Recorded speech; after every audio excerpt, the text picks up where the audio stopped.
اب میں دعوت خطاب دیتا ہوں پاکستان مشائخ کونسل کے بانی ارکان میں سے جواں ہمت اور جواں جذبوں کے حامل، انتہائی خوبصورت شخصیت کے حامل، زیب سجادہ آستانہ عالیہ حضرت میاں میر پیر سید ہارون علی گیلانی صاحب کو تشریف لائیں اور اپنی قیمتی آراء سے ہمیں نوازیں۔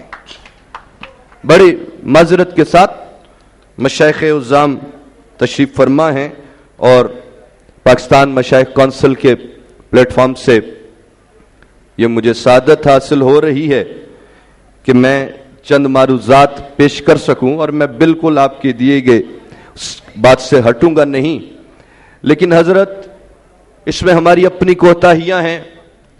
ہم نے جس طرح سے ہماری سیاسی قیادت آج امریکہ پہ یہ الزام لگاتی ہے کہ امریکہ نے افغانستان سے روس کو نکالنے میں کردار ادا کیا اور اس کے بعد افغانوں کو تنہا چھوڑ دیا، جس کی وجہ سے یہ مصیبت آج کھڑی ہوئی ہے۔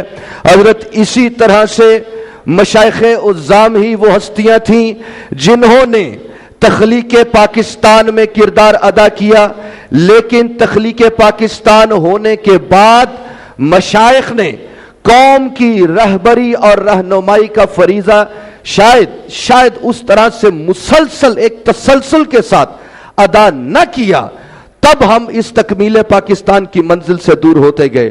ہمارے آپس کے اختلافات اپنی جگہ پہ، لیکن آج ہمیں بہت سی چیزیں بھگتنا پڑ رہی ہیں۔ ہمارے ملک میں ہر طرف آگ لگی ہوئی ہے۔ بلوچستان کی صورتحال آپ کے سامنے ہے، اندرون سندھ کے حالات آپ کے سامنے ہیں، فاٹا مالاکنڈ ڈویژن کے حالات آپ کے سامنے ہیں۔ کیا ہم بھی فرقہ واریت کا جواب فرقہ واریت کے نشتر سے دیں گے؟ نہیں، ہم ان کے وارث ہیں جنہوں نے محبتوں کی بات کی، جنہوں نے محبتوں کے پیغام کو عام کیا۔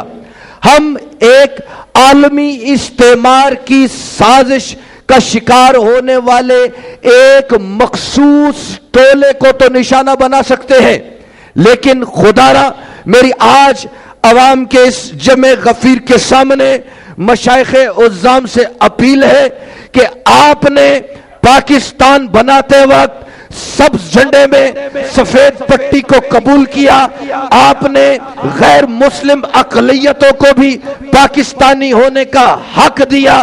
ٹھیک ہے، ایک وہ ٹولہ موجود تھا جنہوں نے قائد اعظم کو کافر اعظم کہا، ایک ٹولہ موجود تھا جنہوں نے مفکر پاکستان حضرت اقبال کو کافر کہا۔ آج اسی ٹولے کی اولادیں اس ملک کو توڑنے کی سازش کر رہی ہیں، لیکن ہم محبت عام کرنے والوں کے وارث ہیں۔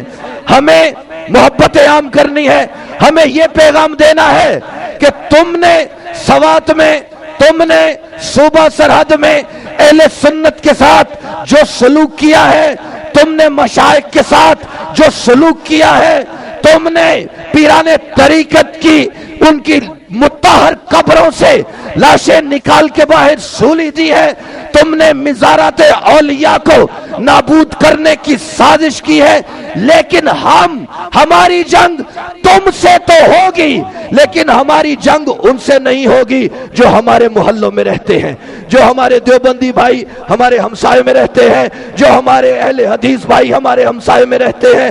ہماری جنگ ان سے نہیں ہوگی، وہ پاکستانی ہیں، وہ اہل قبلہ ہیں۔ ہم تمہاری سازشوں کا کہ تم پاکستان توڑنے کی سازش کرنا چاہتے ہو، تم یہ چاہتے ہو کہ جو آگ تم نے صوبہ سرحد میں لگائی ہے اس کا جواب دیتے ہوئے ہم اسی طرح کی جوابی کارروائیاں کریں، لیکن ہم ایسا ہرگز نہیں کریں گے۔ ہم اپنے دوسرے دیگر مسالک کے بھائیوں کو اپنے سینے سے لگائیں گے۔ ہم بیدم شاہ وارسی رحمت اللہ علیہ کے اس پیغام کو عام کریں گے کہ نہ کفر کا فتویٰ دیتے ہیں، نہ غرض ہے کسی مومن سے یار کے بیش میں اے بیدم، ہم عشق کی لے میں رہتے ہیں۔ ہاں، لیکن یہ یاد رکھنا کہا کہ غیرت دینی سے ہمارے چہروں پہ سرخی آتی ہے، ہماری رگوں میں خون جوش مارتا ہے. ہم اولیاء کے مزارات کے حوالے سے کسی قسم کی گستاخی اور توہین کو برداشت نہیں کریں گے. ہم اپنے مسلک کی طرف اٹھنے والی کسی گندی چھینٹ کو آنے کی اجازت نہیں دیں گے. ہم اس کا بھرپور طریقے سے جواب دیں گے. کن کو دیں گے؟ انہی لوگوں کو دیں گے جنہوں نے یہ آگ پھیلائی ہے.